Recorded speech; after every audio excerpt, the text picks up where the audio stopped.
बोलो जयकारा बोल मेरे श्री गुरु महाराज की जय। सभी गुरुमुख प्रेमियों से सप्रेम जय सच्चिदानंद। अगर कोई मनुष्य सफ़र के दौरान अपने ठिकाने से दूर ये न बता सके कि मैं कौन हूँ, कहाँ से आया हूँ और अब कहाँ जाना है, कहाँ जाना चाहता हूँ,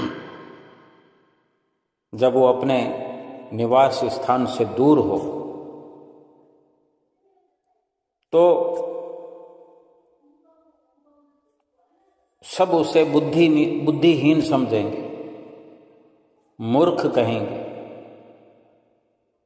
कि ये क्या बात हुई कि तुम्हें ना तो अपना पता ठिकाना मालूम है, ना तुम्हें कहीं जाना है उस जगह का नाम मालूम है, कुछ नहीं बता सकते कि कहाँ जाना है, कहाँ से आए हो। ऐसे ही इस जीव को भी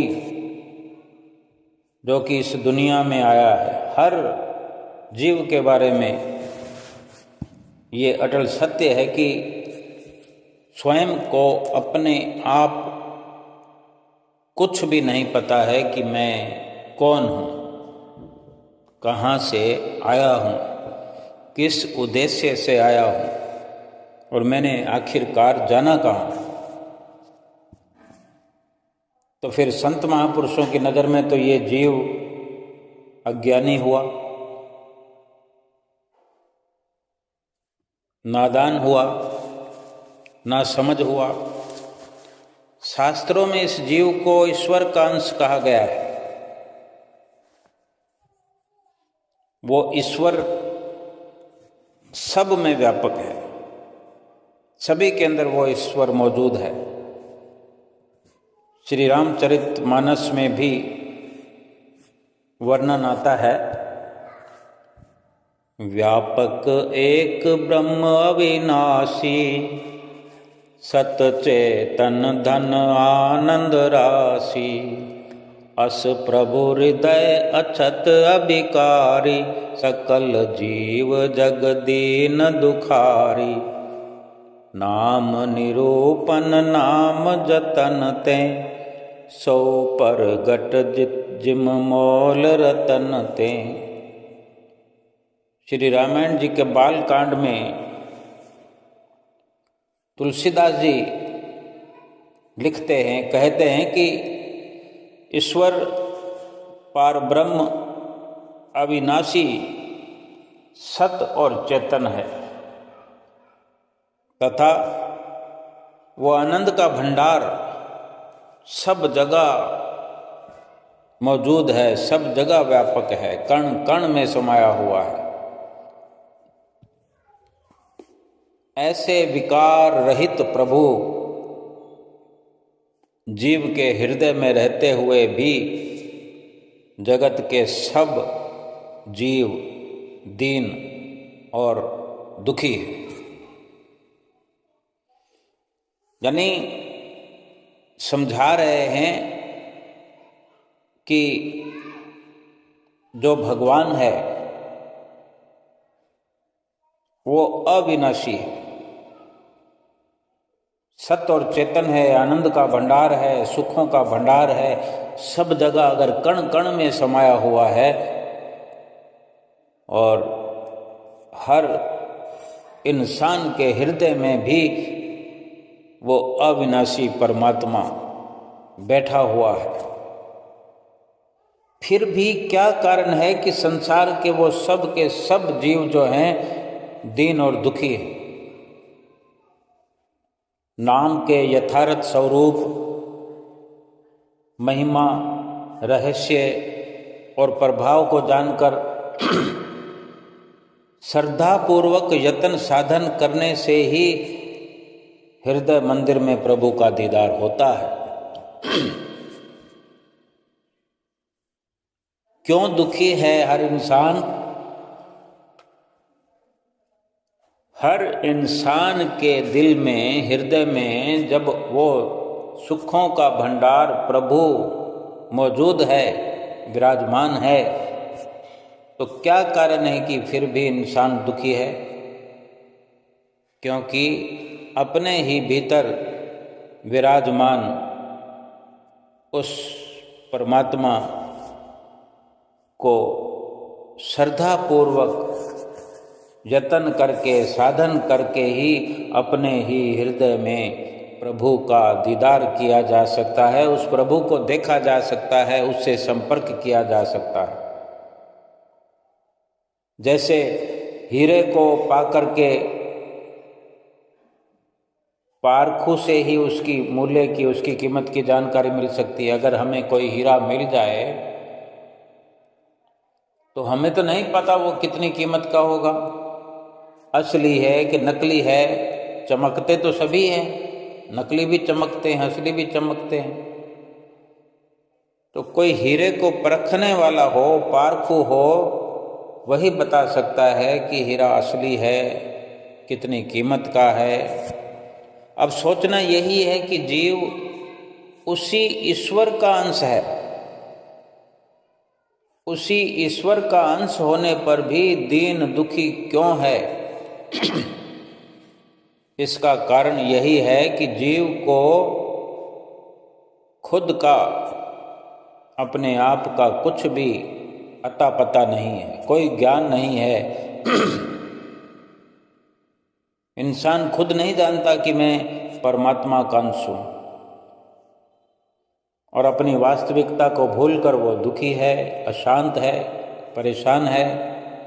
जब देखो दुखों से भरपूर रहता है। जिसको पूछो अपनी बड़ी बड़ी दुखों की दास्तान सुनाता है। बेशक ऊपर से सभी कहते हैं मैं ठीक हूँ, बढ़िया हाल चाल है, लेकिन जहाँ विस्तार से कुछ पूछा जाए तो अपनी अपनी व्यथा सुनाने लगते हैं, जो एक के बाद एक सुनाए चले जाते हैं। दुखों की कहानियाँ खत्म ही नहीं होती।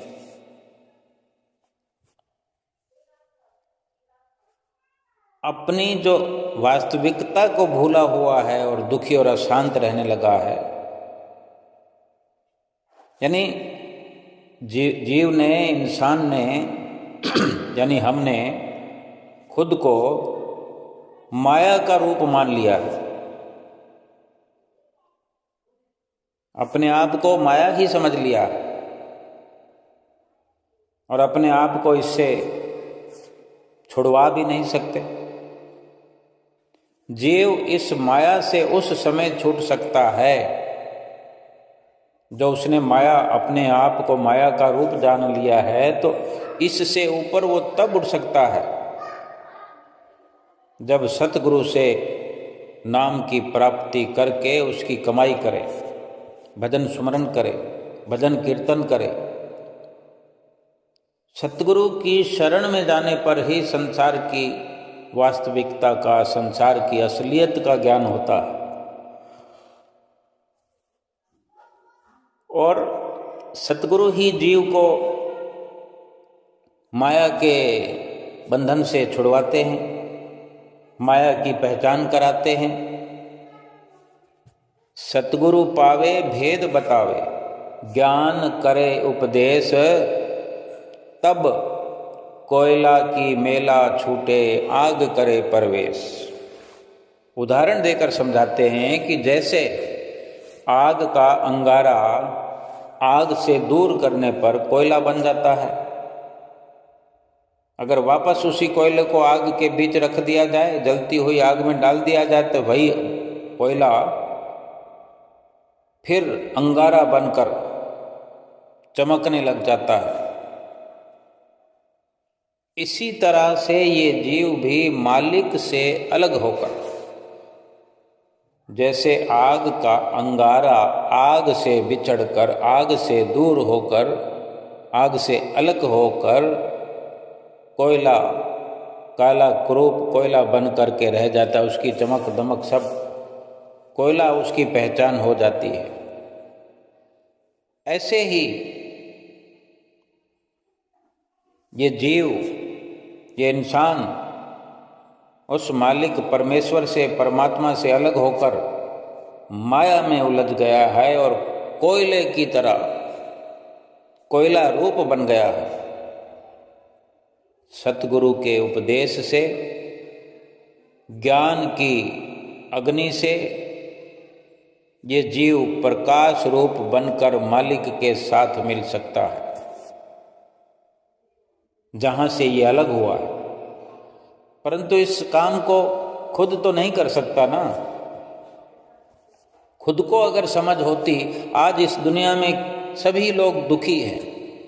कोई कोई विरले गुरमुख प्रेमी आप जैसे जो सतगुरु से मिले हुए,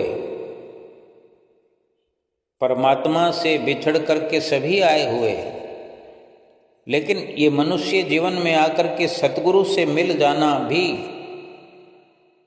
अपने निज स्वरूप में पहुंचने का एक इशारा है। फिर से उस बिछड़े हुए अंशी से मिलने का ये अवसर है। सतगुरु ही जीव को निज स्वरूप का ज्ञान कराते हैं। तब इस जीव को सच्चाई का पता लगता है कि मैं यानी माया का रूप नहीं हूँ, मैं यानी शरीर नहीं हूँ। मैं कौन हूँ?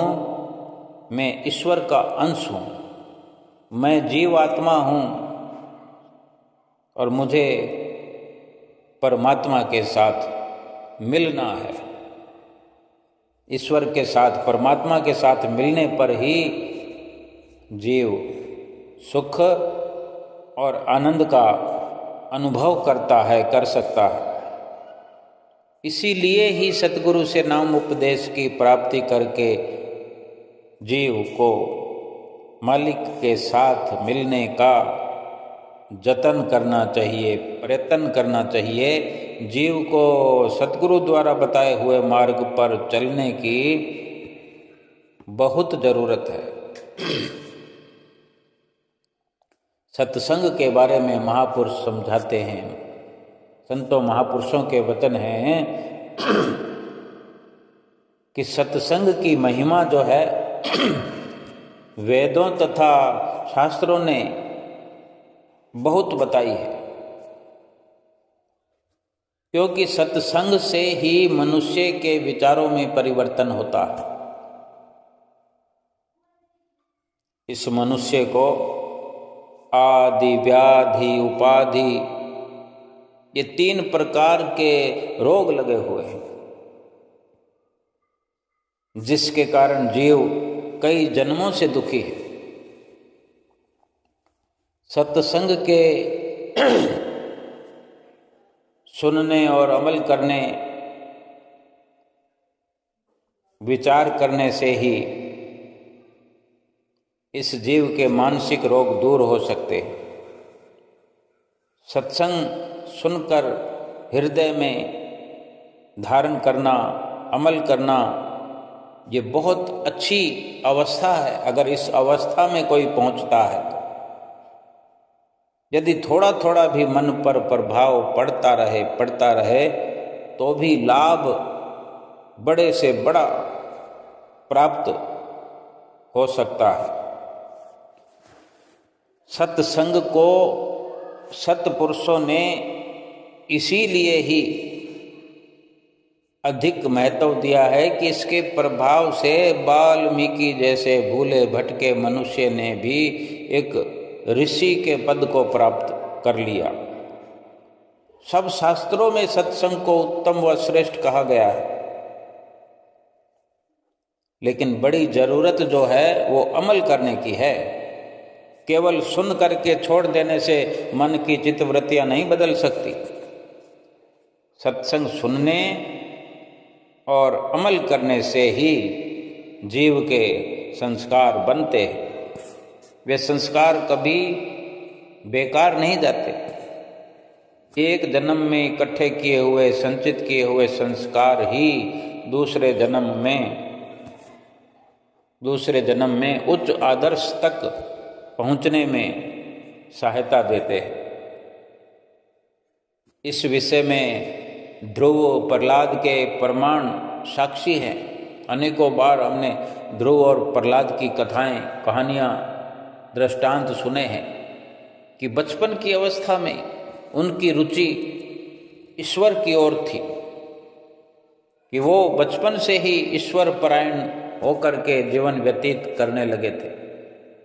ये संस्कार पिछले जन्म में सत्संग सुनने और उनका मनन करने पर निर्भर करते हैं।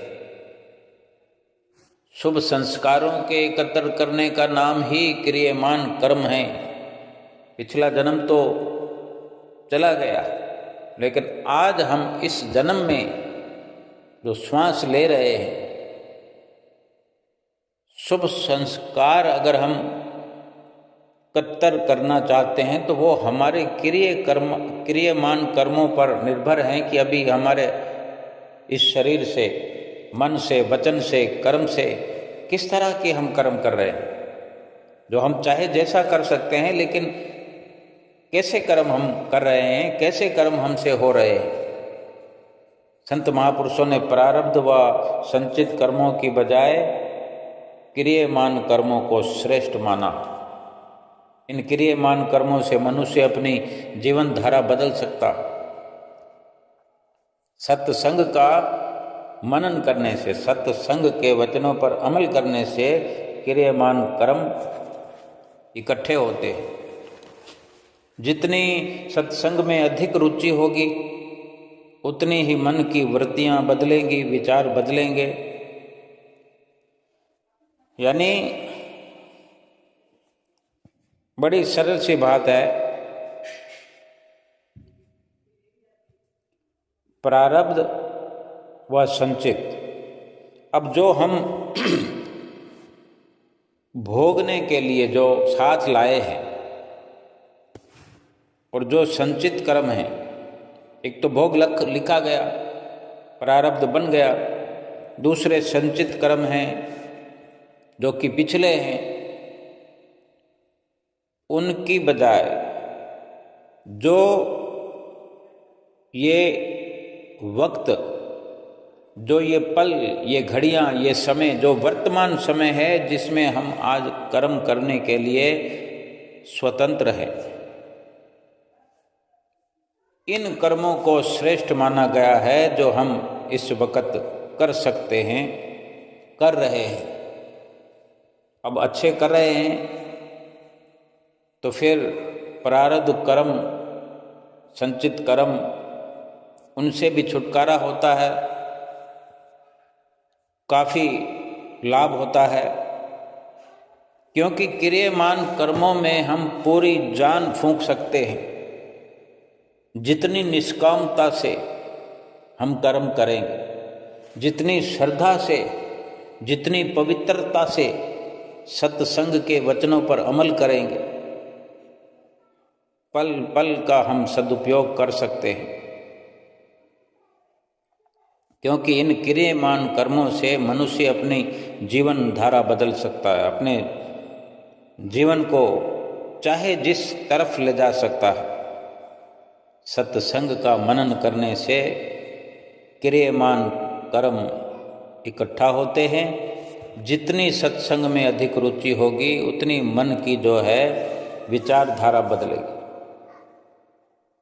सत्संग को आईना कहा है, दर्पण कहा है।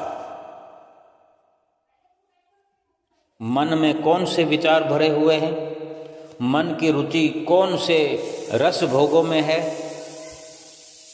ये सब कुछ सत्संग से ही जाना जा सकता है। मन की अवस्था का ज्ञान होने पर ही सब साधन किए जा सकते हैं। भजन, अभ्यास, वैराग, प्रेम, सतगुरु की सेवा, कर्म, उपासना, ये सब मन की मलिनताओं को दूर करने के साधन हैं। मन को पवित्र बना सकते हैं। जो सतगुरु की संगति से ही प्राप्त हो सकते हैं।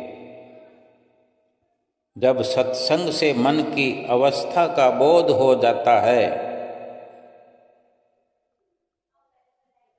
मन हमारा किस अवस्था में है, किन विचारों से भरा हुआ है, मन का रुख किधर है, ये बार बार सत्संग को सुनने से, बार बार सत्संग पर अमल करने से ही हम जान पाते हैं। तब हर प्रकार के साधनों को मन व शरीर के द्वारा किया जा सकता है। इसलिए सत्संग सुनना और फिर अमल ना करना ये ठीक नहीं है, बल्कि सत्संग सुने और पूरा पूरा अमल करें, ये जरूरी है। लाभ तभी हो सकता है, मन की अवस्था को हम तभी जान सकते हैं कि मन की अवस्था में जो कमी है, जो त्रुटि है, उसमें तभी सुधार किया जा सकता है कि हम सत्संग को सुन करके सत्संग के एक एक अक्षर पर, एक एक वचन पर मनन करें। श्री रामचरितमानस में अरण्य कांड में वर्णन आता है, धर्म ते बिरति जोग ते ज्ञाना, ज्ञान मोक्ष प्रद वेद बखाना, जाते बेग द्रवं में भाई, सो मम भगति भगत सुखदाई। यानी वास्तविक धर्म जो है, सारी दुनिया धर्म धर्म धर्म धर्म का जिक्र करती है, धर्म करने में सब लगे हुए हैं, कोई धर्म में, कर्म में। लेकिन रामायण जी में अरण्य कांड में वर्णन आता है कि वास्तविक धर्म वही है जिस धर्म से वैराग पैदा हो जाए। जिन धर्म कर्मों के करने पर अहंकार पैदा हो जाए वो धर्म नहीं है। जिस धर्म के करने से निम्रता, विनम्रता और वैराग हो जाए, यानी संसार से उपरामता हो जाए, संसार की समझ आने लगे कि संसार क्या है, माया क्या है, वही धर्म है। और जिससे जिस प्रकार धर्म के करने से अहंकार की उत्पत्ति हो जाए, हम अहंकार से भरपूर हो जाएं, ये धर्म नहीं है। वैराग से, योग तथा योग से, वैराग से योग तथा योग से ज्ञान की प्राप्ति होती है। जो वैराग की तरह, जो वैराग की ओर बढ़ जाता है, जिसको वैराग उत्पन्न हो जाता है, तो फिर योग अपने आप ही सिद्ध हो जाता है और योग से फिर ज्ञान की प्राप्ति हो जाती है। यही वेदों तथा ग्रंथों ने भी बतलाया है कि ज्ञान जो है मोक्ष को देने वाला है। यानी एक धर्म की परिभाषा को बताया है कि धर्म को कैसे करना है, धर्म कैसे किया जाए जिससे वैराग हो जाए,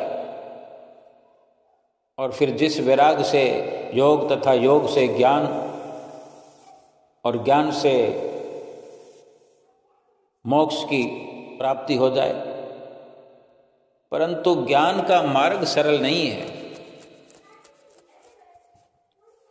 इससे सबसे सरल साधन है भक्ति, जिससे मालिक जल्दी प्रसन्न होते हैं, प्रभु जल्दी प्रसन्न होते हैं। श्री रामचंद्र जी महाराज स्वयं अपने निज मुख से फरमाते हैं कि मुझे भक्ति प्यारी है, और वो भक्ति ही भक्तों को सुख देने वाली है। अब सोचना यह है कि भक्ति कैसे प्राप्त होती है। बहुत जल्दी में लाभ उठाना हो, प्रभु को प्राप्त करना हो, भक्ति को प्राप्त करना हो, वो भक्ति कैसे प्राप्त होती है जो हर जीव को सुख देने वाली है, जो सुखों का भंडार है। वो सतगुरु की सेवा, सतगुरु के चरणों में दृढ़ विश्वास तथा सत्पुरुषों की पावन संगति से प्राप्त होती है।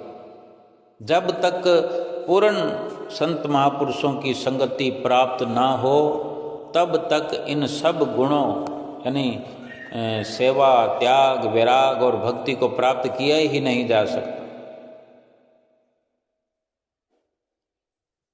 और हमें तो सतगुरु की शरण मिली हुई है, फिर हमारी क्या जिम्मेदारी है? वर्णन ये भी आता है कि भक्ति का दूसरा नाम ही धर्म है। और इन सब गुणों को प्राप्त करने के लिए सतगुरु की शरण लेना तथा प्रेम विभोर होकर श्रद्धा के सहित सतगुरु की सेवा करना अति आवश्यक है, जरूरी है। क्योंकि ये सब जो सुख हैं, ये जो आनंद है, ये आत्मा का है। आत्मा को सुख पहुंचाने के लिए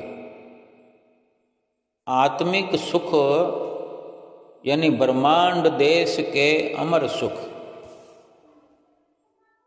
ये खांड के समान है।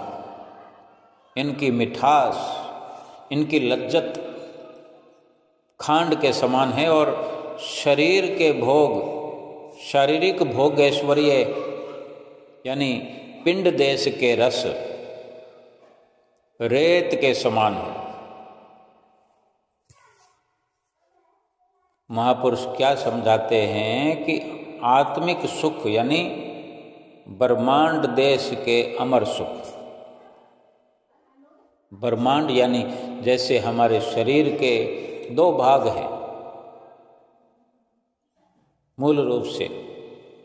आँखों के नीचे का हिस्सा पिंड देश का, आँखों से ऊपर का हिस्सा ब्रह्मांड देश का। ब्रह्मांड देश के जो सुख हैं वो मीठे हैं।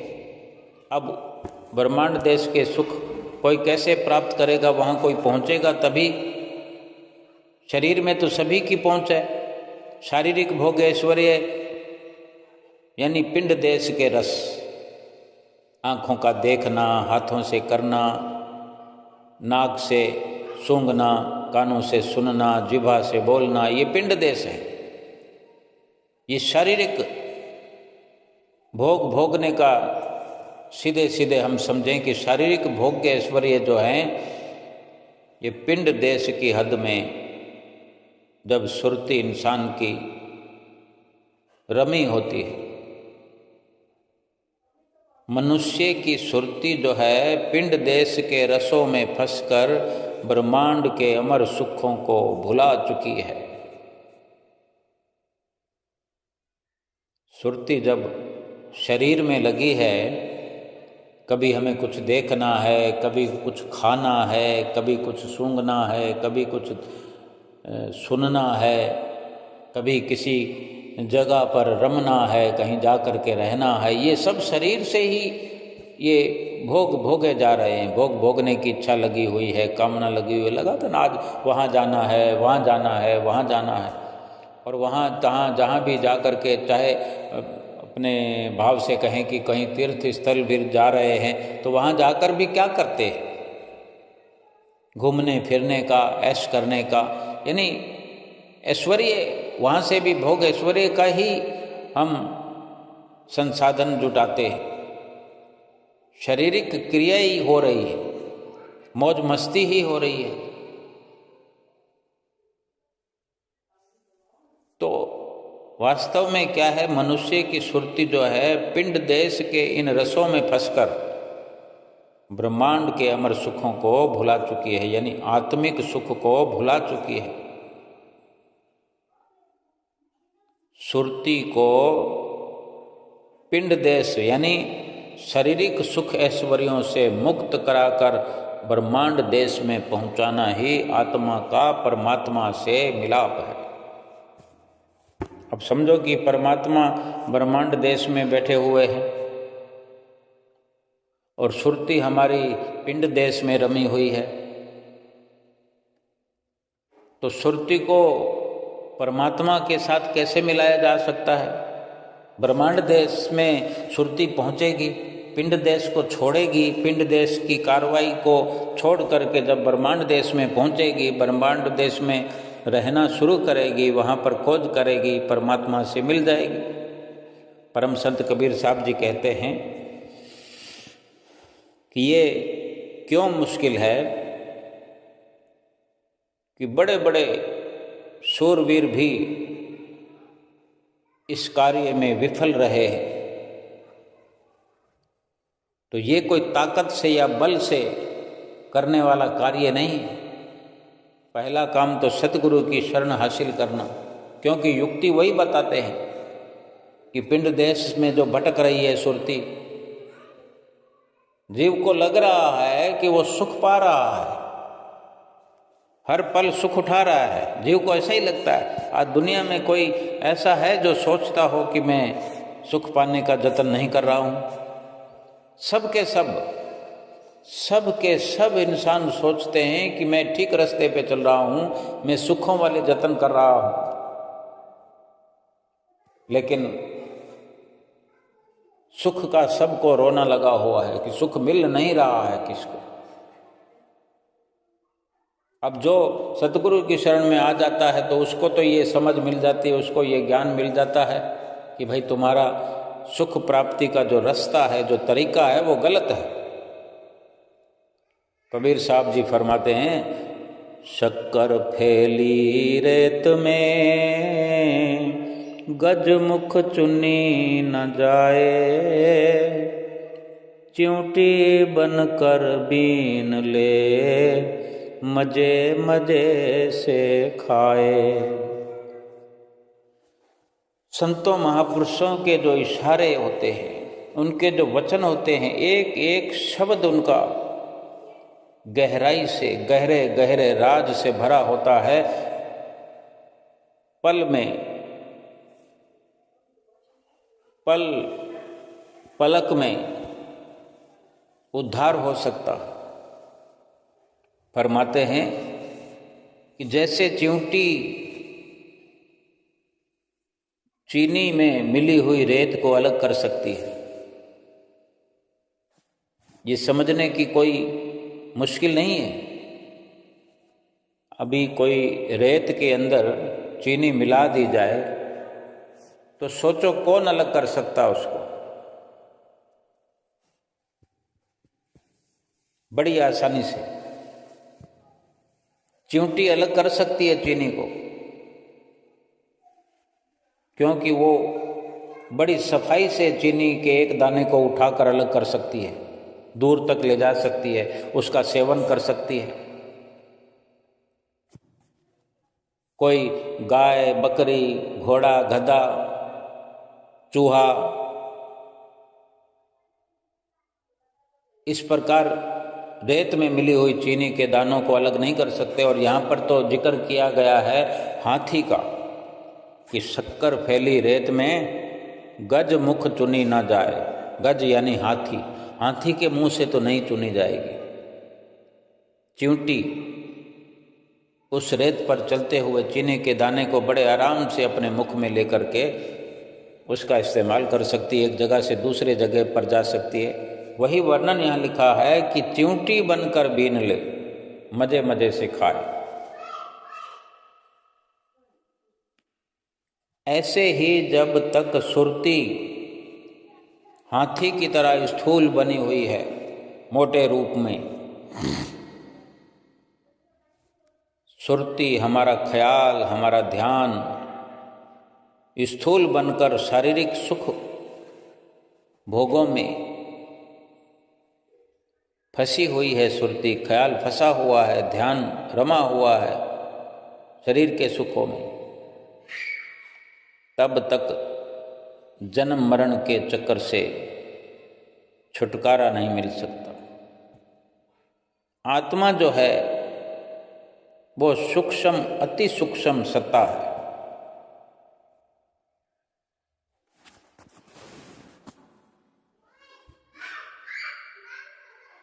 इसलिए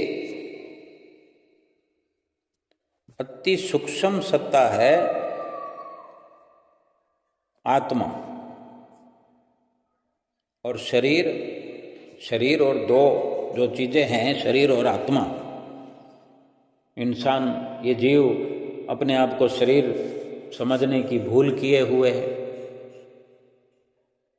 जबकि वो शरीर नहीं है, वो स्वयं आत्मा है। शरीर तो कुछ और चीज़ है, स्थूल रूप है ये।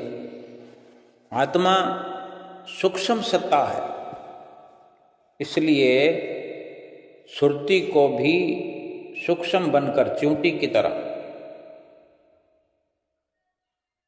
अपना ध्यान जो है उसको सूक्ष्म बनाना पड़ेगा, बिल्कुल हल्का बनाना पड़ेगा, बारीक से बारीक बनाना पड़ेगा,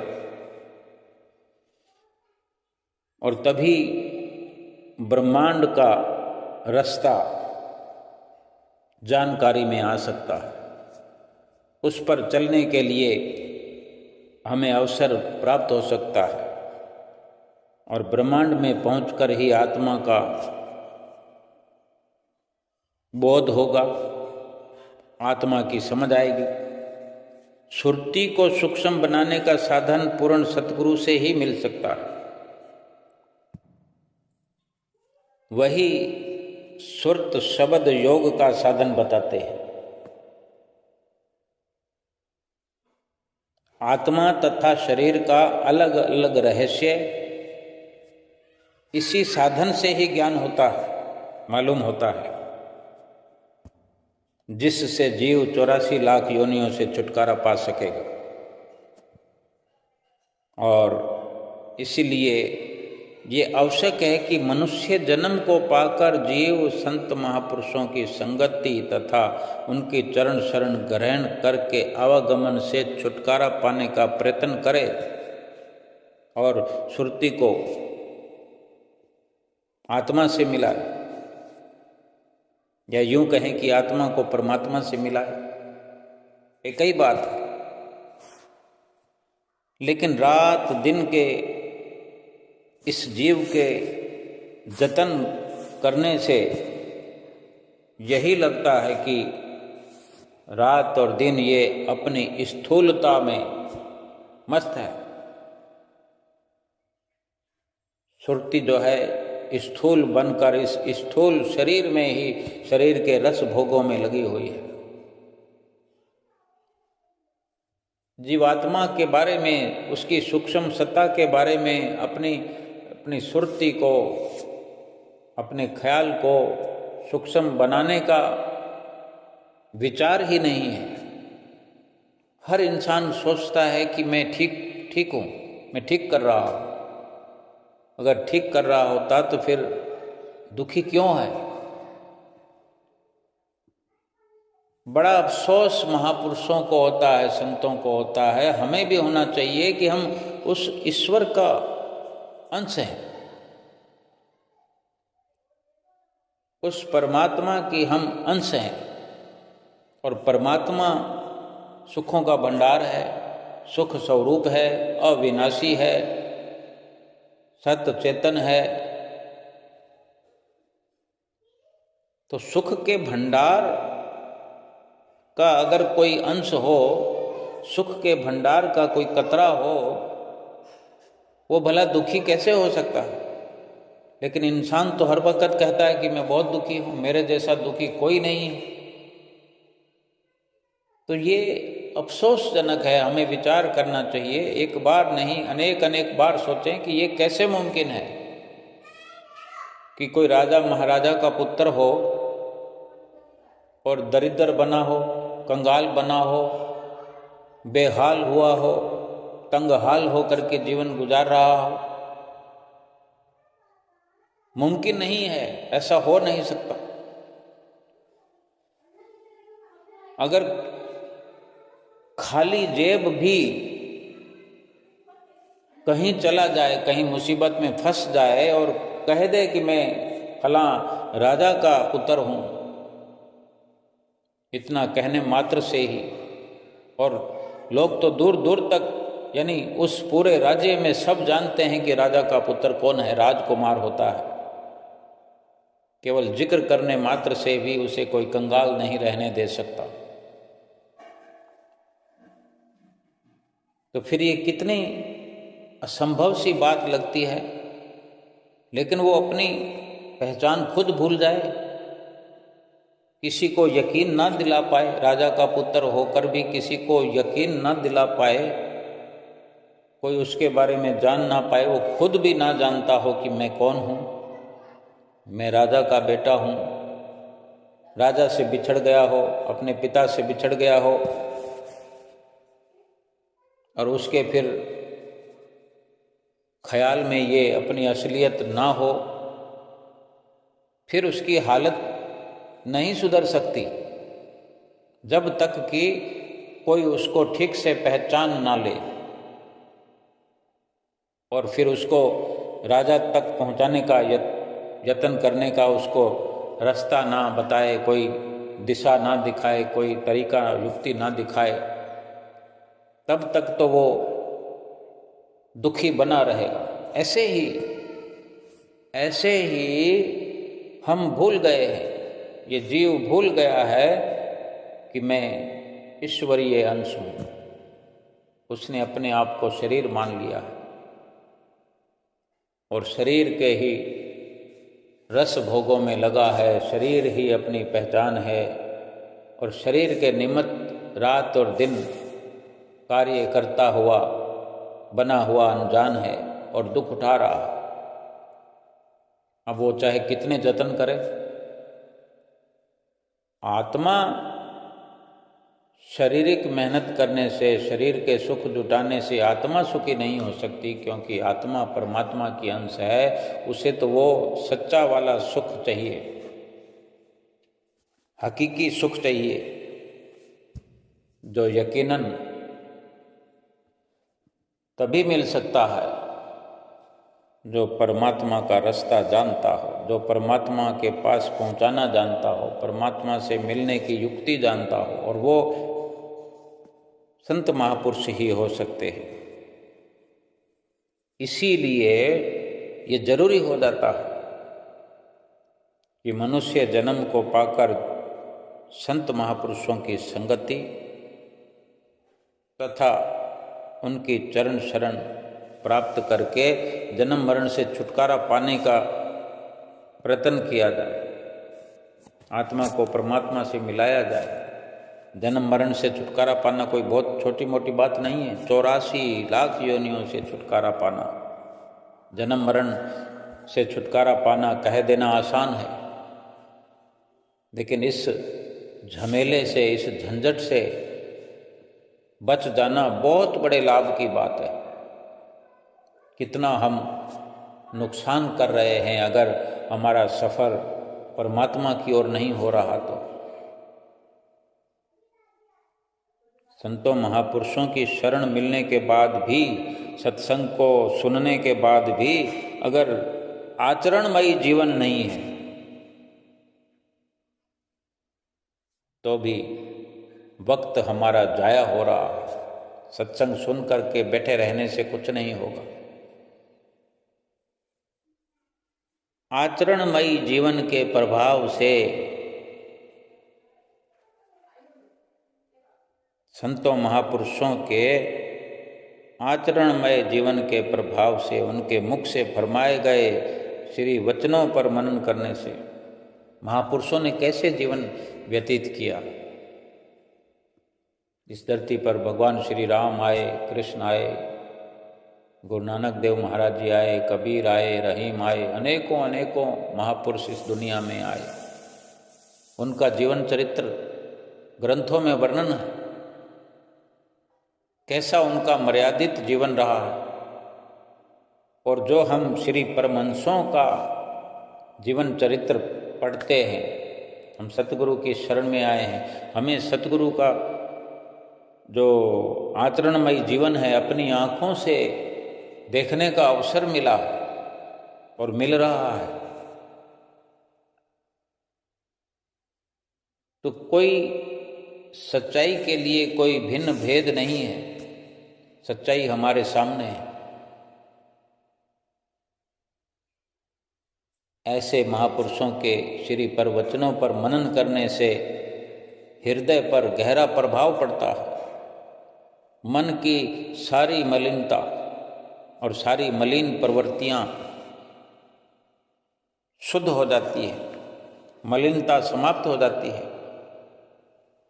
सब के सब जो माया के पर्दे हैं, सब के सब हट जाते हैं और मन प्रभु भक्ति के आनंद से भरपूर स्रोत से भक्ति रूपी अमृत का पान करने लगता है। लोटे भर भर के अमृत पियो। और सब प्रेमी जन श्री सतगुरुदेव महाराज जी के इन पावन सत्य वचनों के अमृत का पान करके कृतार्थ हों, क्योंकि जो अवसर मिला हुआ है, आज जिस अवसर को हम प्राप्त किए हुए हैं,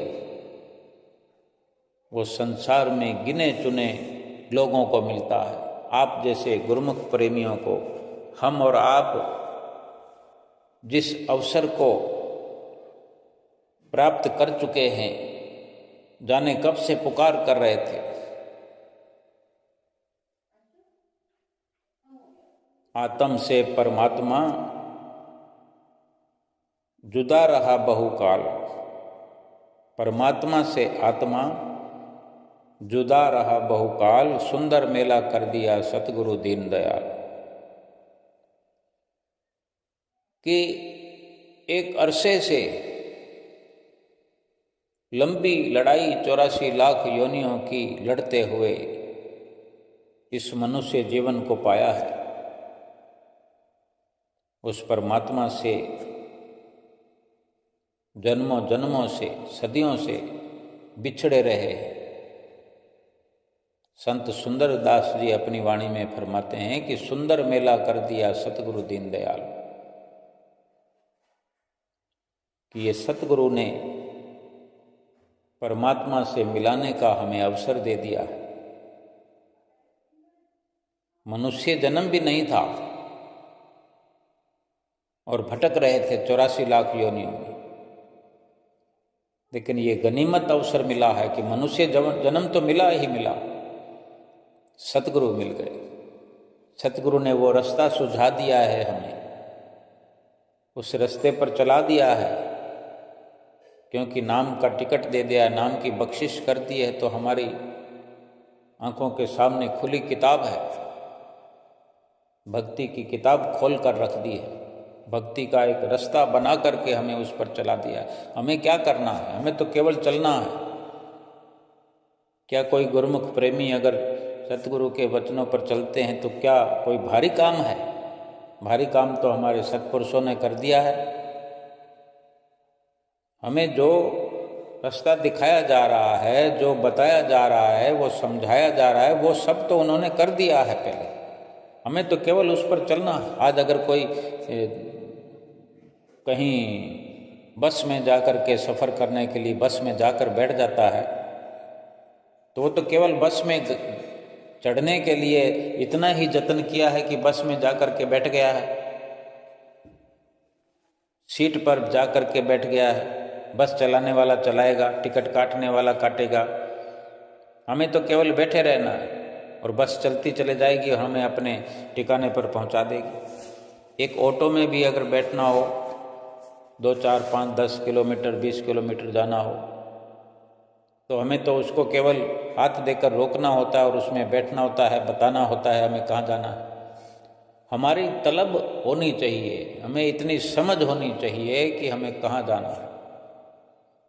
हमें तो वो भी सतगुरु ने आसान कर दिया है कि हमें कहाँ जाना है, कैसे जाना है, कैसे पहुँचना है। और अब भी अगर हम गफलत करें तो कितने दुख की बात है, अफसोस की बात है। सुमरन ना करें तो कितने दुख की बात है, सेवा ना करें तो कितने दुख की बात है, आरती पूजा दोनों समय की ना करें तो ये भी दुख की बात है,